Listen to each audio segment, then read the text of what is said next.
Pertanyaan yang pertama dari Indah Medan. Pertanyaan yang pertama dari Indah Medan bertanya mengenai hukum hutang yang diharamkan itu bagaimana. Perlu diketahui bahwasanya asal dalam berhutang itu boleh. Jadi hutang hukumnya adalah boleh. Dalilnya yakni firman Allah Subhanahu wa taala, ya ayyuhalladzina amanu idza tadayantum bidainin ila ajalim musamma faktubu.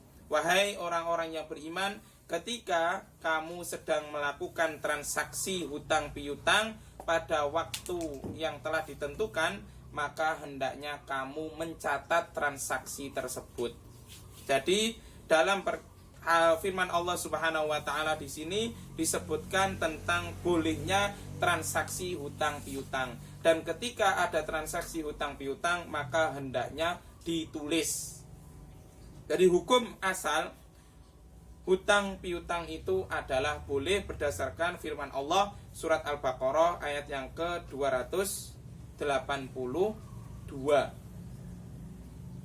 Adapun terkait dengan pertanyaan hutang yang diharamkan, yakni hutang yang mendatangkan manfaat, sebagaimana sabda Rasulullah Shallallahu Alaihi Wasallam, kullu qardin jarra naf'an fahuwa riba. Setiap hutang yang mendatangkan manfaat maka dia adalah riba.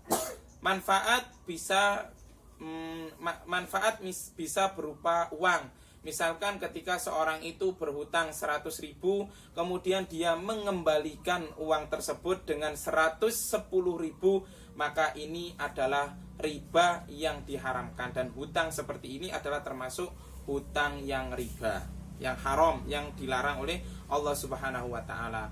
Termasuk hutang yang diharamkan juga, misalkan ada orang yang berhutang. Ketika dia akad hutang, misalkan saya hutang 1 juta, tapi dia menerima pinjaman 900.000. Tapi ketika dia mengembalikan hutangnya nanti tetap 1 juta. Paham? Jadi dia itu akad hutang 1 juta, tapi dikasih orang yang menghutangi itu 900.000. Ketika dia mengembalikan, maka dia harus membayar 1 juta. Paham?